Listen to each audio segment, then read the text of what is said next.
When my son was born, I had been very active here at Berkeley Zen Center. I had a do-on spot one day a week. I'd been cooking a lot, and it had been my intention that my practice was not primary, but fundamental in my life, and that it would continue. I would have a child and everything would continue, only I would have a child along with that. And that is not what happened. As soon as my son was born, it was as if I just disappeared from Berkeley Zen Center.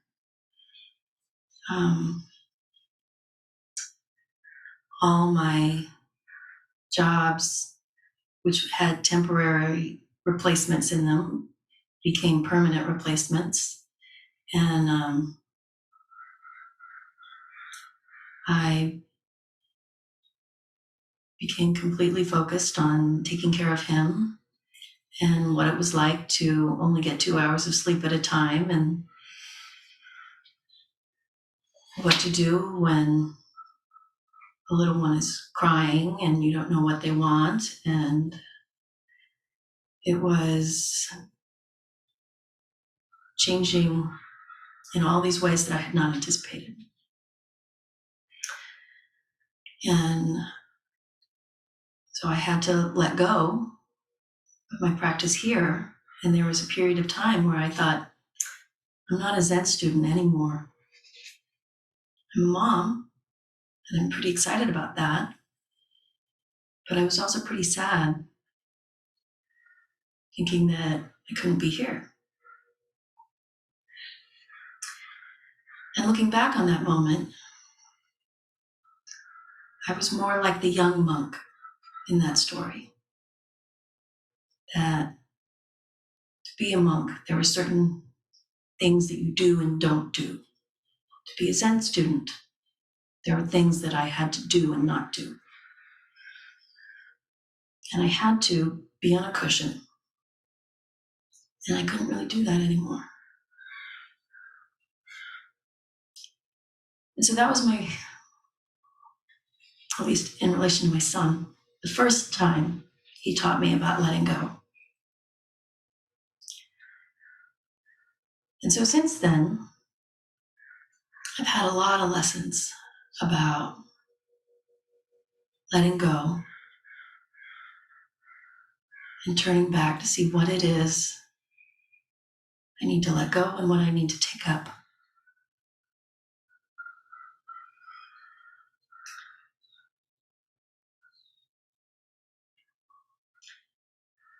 In meeting this moment with him leaving, there are a lot of emotions that come up for me. I'm hard pressed to think of one that doesn't come up.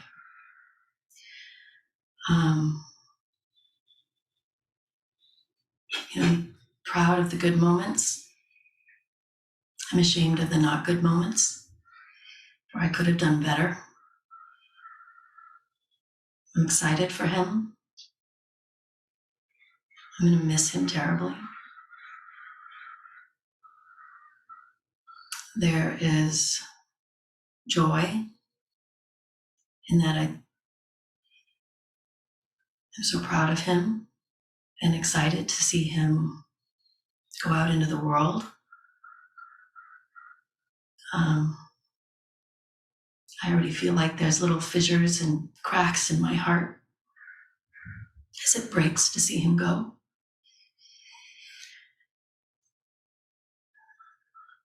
But as I let go, something that I feel is very important for me to do is to let go with love. often when we let go of something, we're doing it because we have to, not because we want to. And so it's easy to feel mad. It's easy to feel resentful.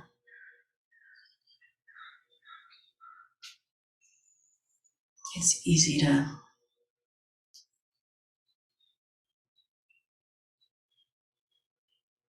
get caught up in the pain or the suffering when we have to let something go. And I don't think this is always possible.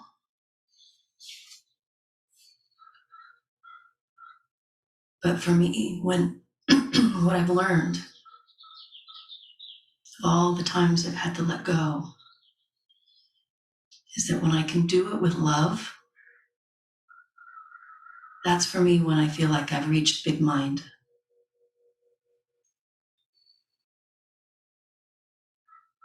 That I am truly understanding that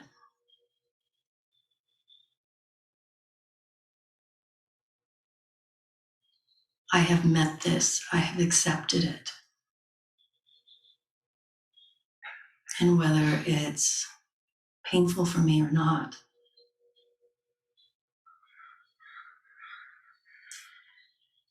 it is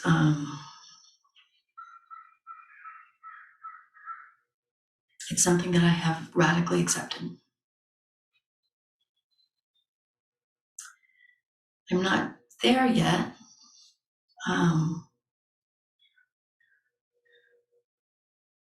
With my son, in part because of the unknown. It's so scary to think of him out in the world, not able to protect him, not able to share with him what's going on.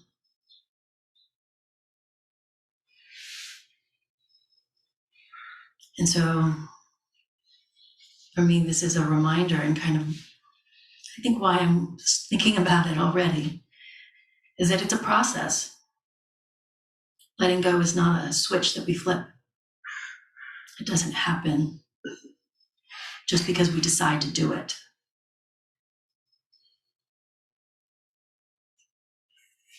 I remember one time Sojin Roshi talked about practice and how it's like going for a walk in the fog. And at some point, you just realize you're wet and you don't really know when it happened. And so I'm starting my walk, wanting to take my time with this so that when we get to the moment, I'll be able to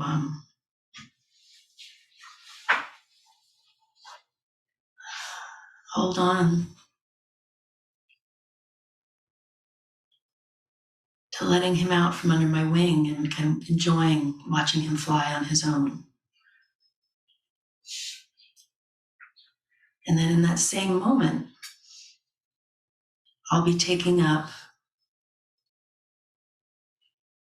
being able to sit again, being able to be in the Zendo.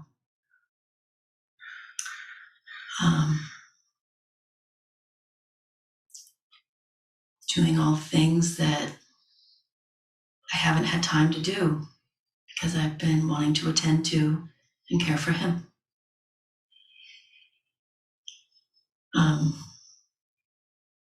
One of the things, I talked a little bit about this with Hosan, and he said something that was very comforting. He said, of all the things that you will have to let go of, that we all do when we meet a moment like this, you will not ever have to let go of loving him. And I found that very helpful.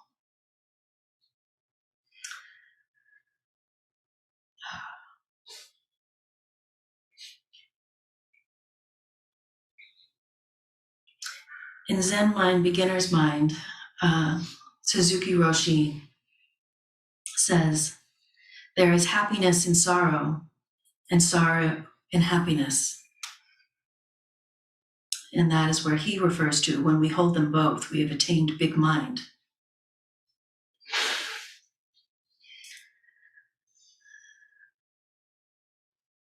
This big mind, or this letting go and taking up, what's crucial, I think, is when we can focus on the word and, that it hurts and it's healthy, it's needed,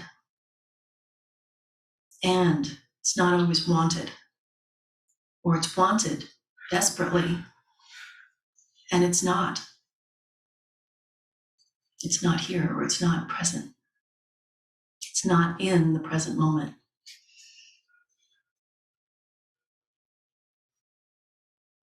So the idea of this coin, where we are letting go, but we are also, and we are taking up, I find very helpful.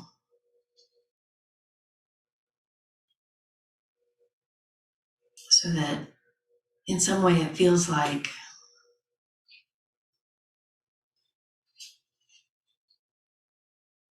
there's more than one part to any experience. It's easy at times to get caught up in the painful parts.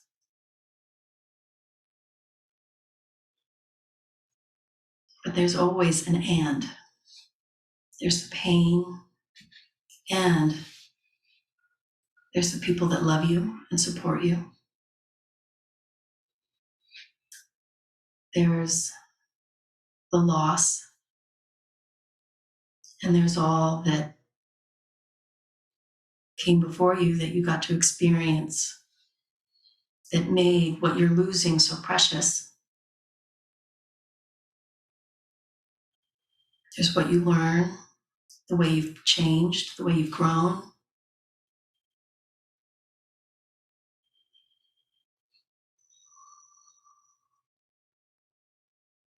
And so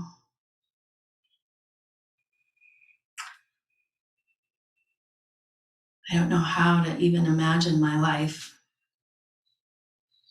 without him. But I will definitely love him forever. And I am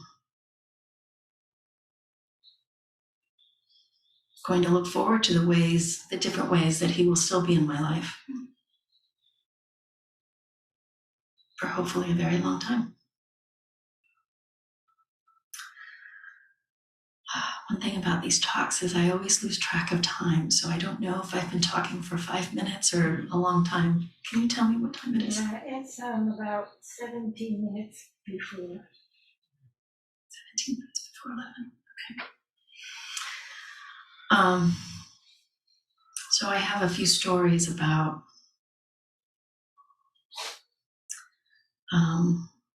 letting go.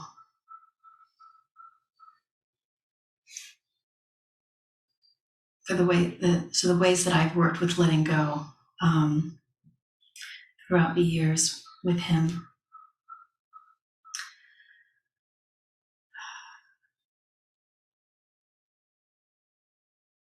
When he was, I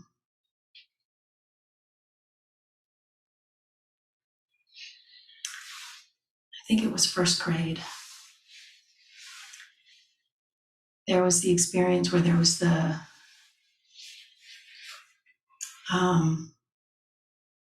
was a shooting at a school on the East Coast. I'm blanking on the name of the school. Someone went in, and it was a first grade classroom, and ended up killing several children. And my son was the same age as those kids. And I couldn't begin to fathom what it was like to have that happen. And I remember it was the day after that that a number of parents were standing outside the school. We had walked our children in, and I looked around, and all these parents were crying, and I was too, trying to imagine what it would be like if this was the last time that we ever saw our child.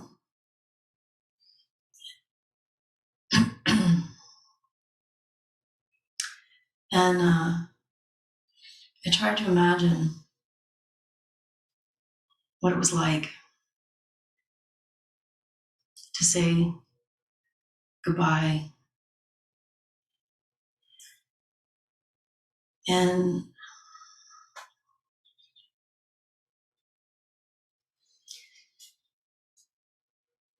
although I've never had that experience, and I'm hoping I never will, and eternally grateful that I haven't so far. But when something shifted that day for me, and it was the first time that I started to see my son as something kind of separate from me. Because up until that time, in a way, I had felt like I had loved the koan, not one, not two. And it has felt that way in many ways for me. But as of that day, I felt more like we were two, not so much one anymore. And that was another moment of like being in the fog from the time he was in my belly until then. In many ways, I'd felt like we were one.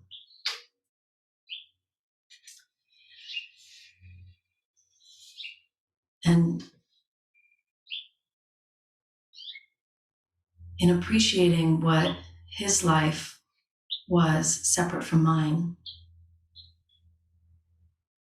I realized in hindsight what I took up was this sense of trusting him, that he could be in the world and he could be it wasn't even around success or failure. It was around just being able to thrive, being able to be curious, being able to learn, being able to grow, being able to change. And that he was going to do this separate from me. And that he was taking up something that I was not. And, in first grade, what are they taking up? They are taking up making friends. They are taking up, I think it was multiplication, subtraction, addition. They're taking up creativity, play.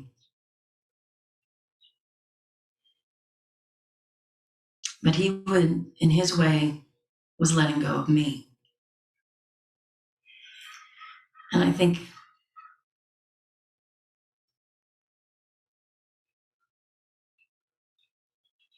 it was certainly harder for him because I thought of moments when he had to take up letting go of me when he didn't want to. When he had to take up me going to work, me leaving him at school. But he did learn to take that up. And it was hard for him, I think, at times.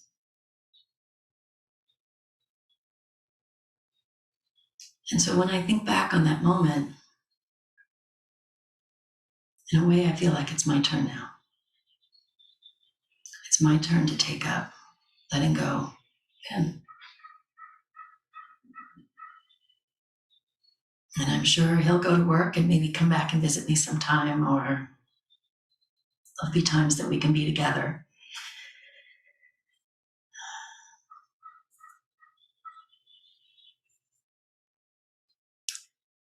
But in thinking back on how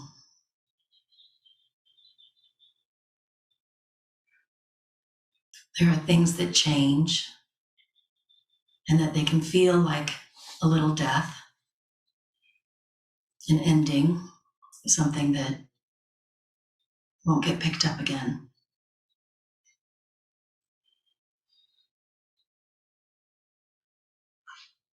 I think when we also focus on what we do take up, because there is always something that we take up. The love of other people that are in our lives, the taking up of ourselves.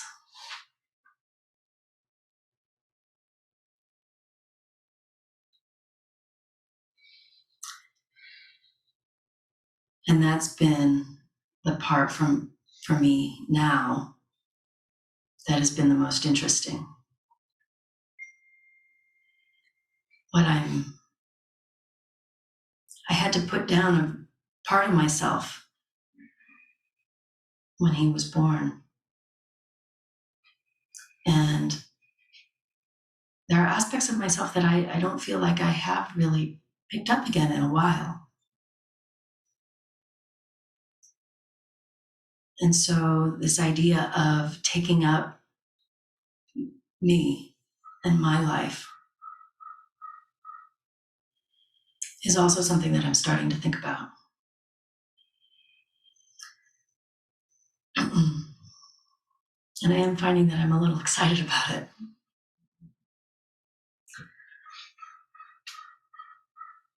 And part of that is I'm looking forward to sitting again. I'm looking forward to being here in ways that I haven't for a long time.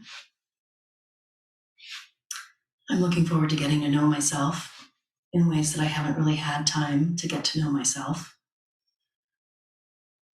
But what I'm finding as I think about it more is that I'm certainly not the same person that I was then.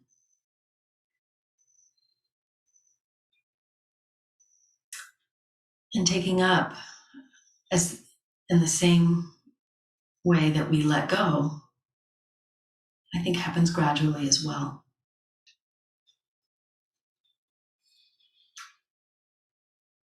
You know, when I think about taking up,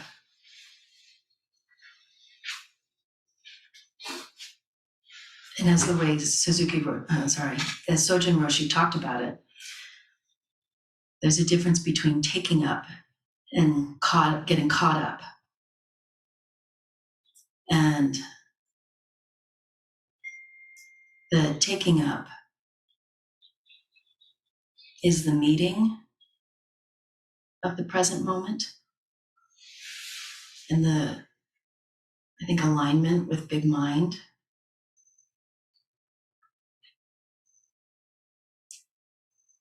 And I really don't want my taking up to be caught up in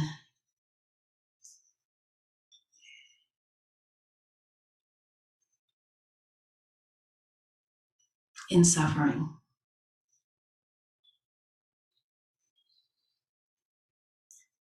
I don't want to focus on what my life is not. I want to focus on what it is and what it can be. And as much in the present moment and in big mind as I'm able to do. And it can be very humbling every time I feel like I have a sense of what a moment is. It turns a little bit and I can see all the things that I missed about it. There was so much more to see.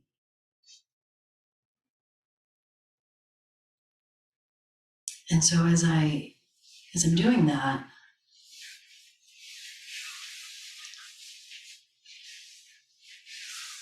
I'm really kind of feeling like it's a bit of an adventure, because there is more and more for me to discover about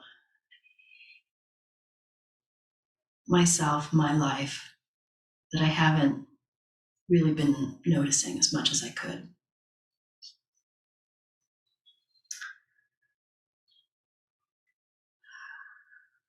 So I think I'm going to do another time check. I don't, I have, okay. but I'm sure there's lots of questions. Okay, well, so I will pause there for questions. Thank you.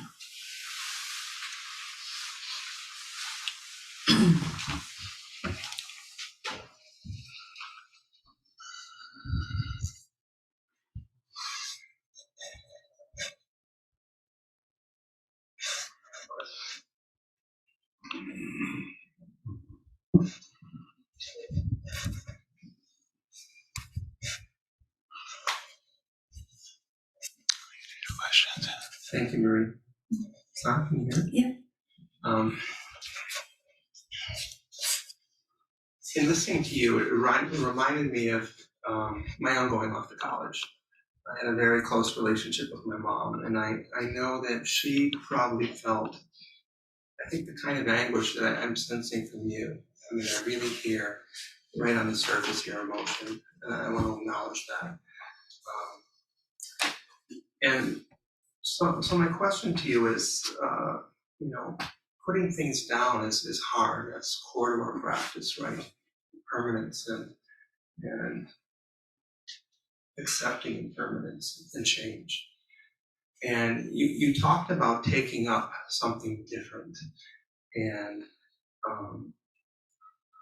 I'm wondering where the joy in that is, because I feel like there must be some joy in this as well, right?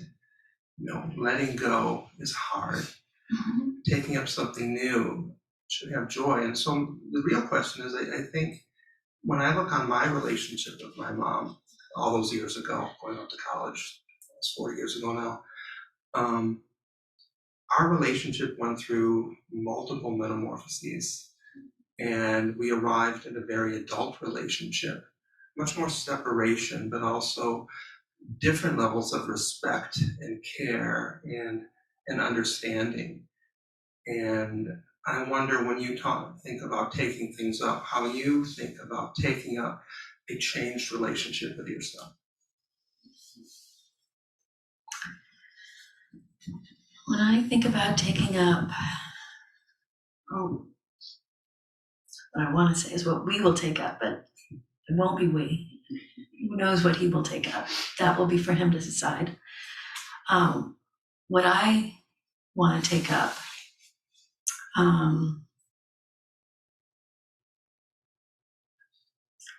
is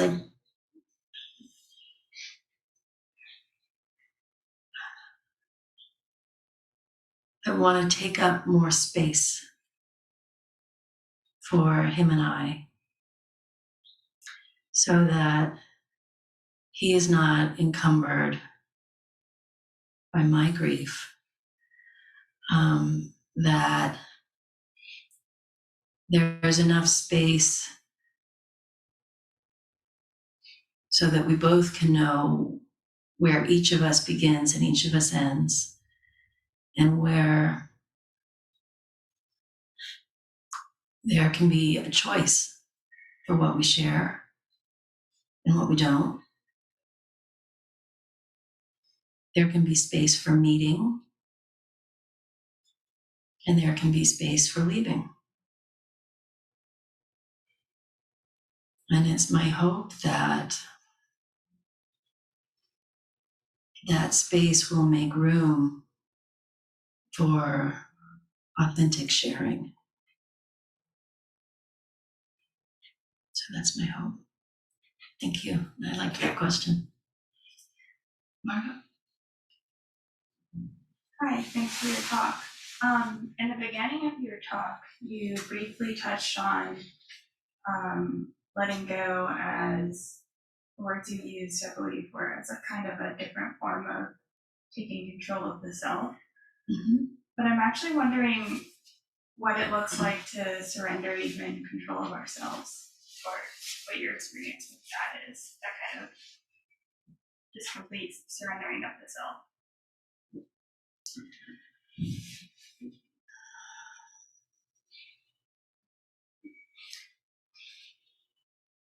Surrendering, I hadn't really turned that phrase or that word in my head, but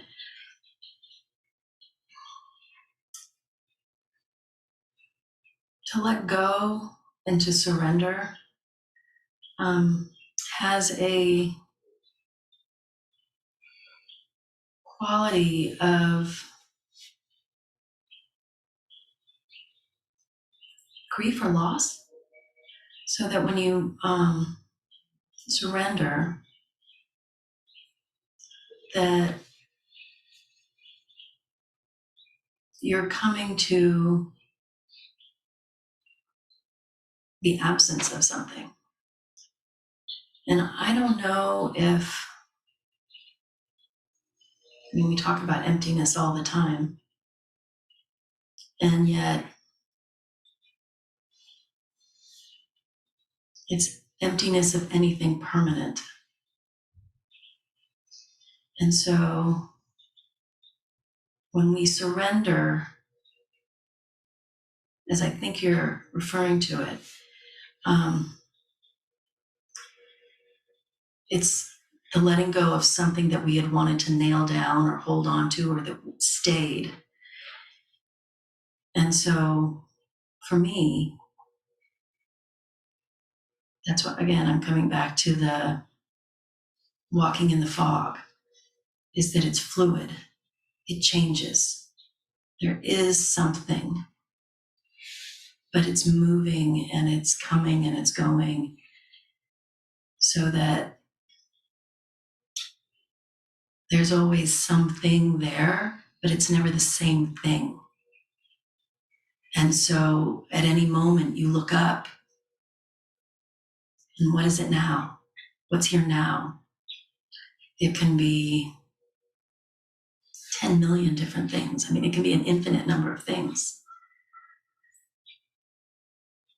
And it can be a range of emotions. It can be an absence of something, which is still something. And so it's meeting that moment to find out what's here right now. And in that, what is not here right now. Does that speak to it? Yes, thank you. Okay. Luminous heart. Hi, Marie. Thank you for sharing your heart with us, which is what I feel you've been doing.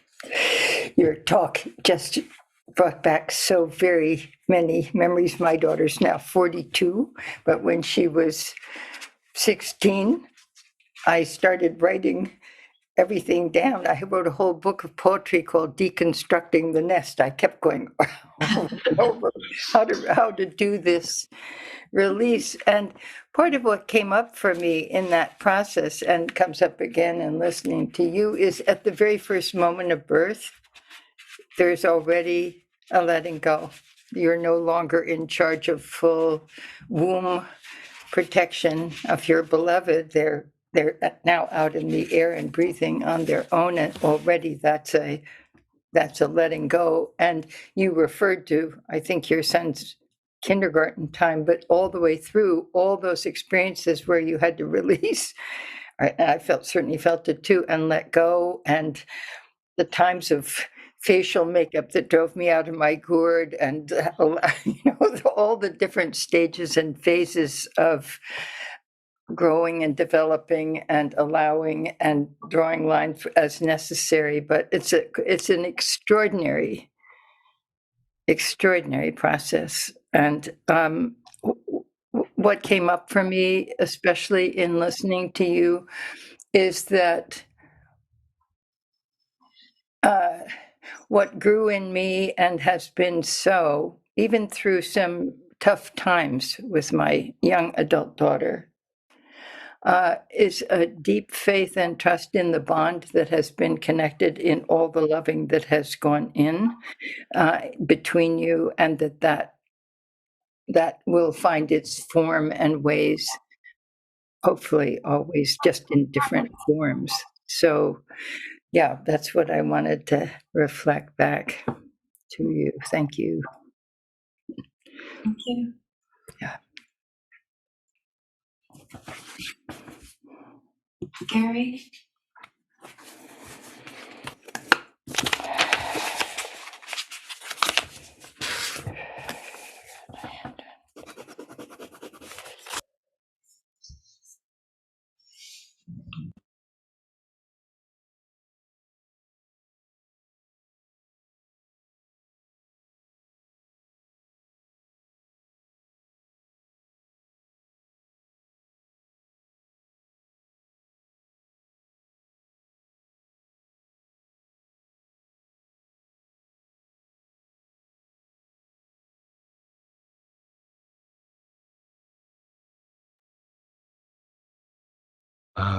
I think that the Zendo is muted and we can't hear what's happening.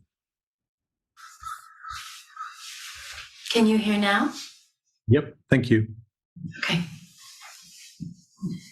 So Gary Artem is talking about his memory of his own experience when he went off to school. Yeah, and anyway, I'm looking at it from your son's point of view, right? Mm-hmm. And I felt really sad, and I felt really a lot of strong emotions. But then when I left, I felt this exuberance. So that's something you could lean on yourself. I just wanted to share that. Thank you. Yes.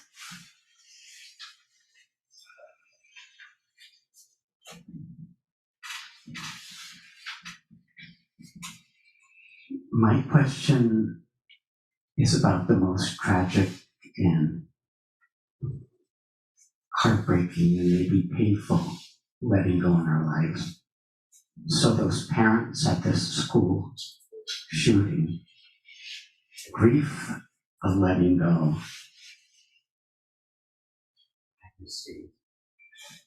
But what is there for them possibly to take up?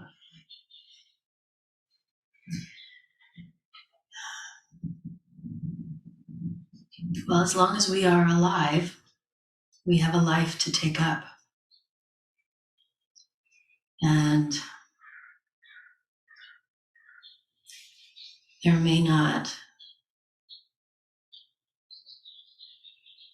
be clarity around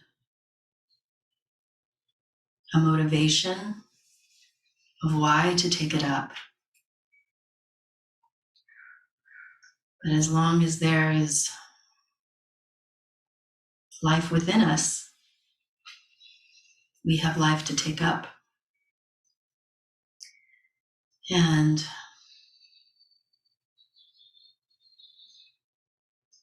I mean, that was, in some ways it sounds strange, but in the moment when that happened, what I realized is I would be still alive if my child was not. And in a way that was shocking. And there may be, at least for a while, no joy in it at all. And there are moments where there's a big mind moment where we don't find joy. Just because it's big mind doesn't mean it will hold every experience. And so maybe it's that we support others. Maybe it's that we just have to work at remembering to breathe. Maybe it's that we go into our garden or whatever gives us any source of comfort. But that we take up whatever we can to get through that moment.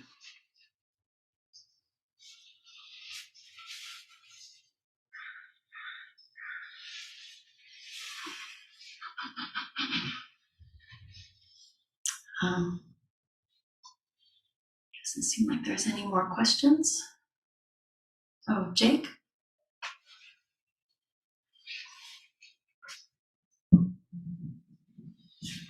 Thank you, Marie. Great talk. I'm wondering, with the one leaving, you have another one left I do. for a few years. So, is there anything that comes to mind about taking up with that one?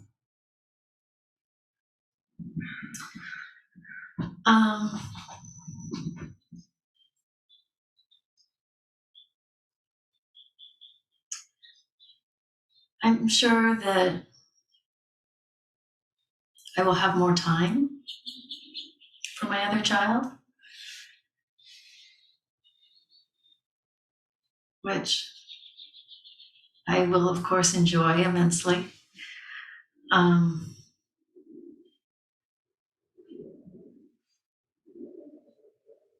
But I don't think he will kind of fill in or take the place of the other. And then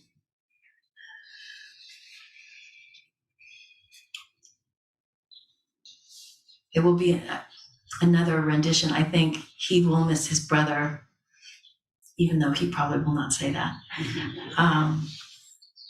I think he will. And in a way, I'll have to help him take up his own making sense of whatever he's taking up without his brother there, what it's like to be alone with his parents for the first time ever, because he's always known a household with his brother in it. So we'll be taking up a new configuration, only to let that one go a few years later and do this all again, in a new way, in a different way. But it's all part of the impermanence that we are flowing through, and just having a lot of, this, we picture our lives as a river. These moments are, we're going through a lot of rapids, it feels like to me right now.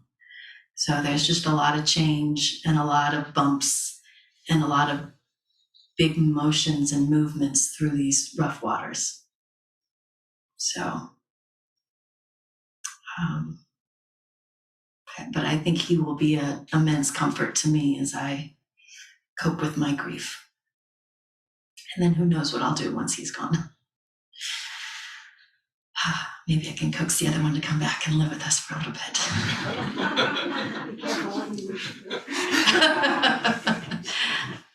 Touche. Thank you very much.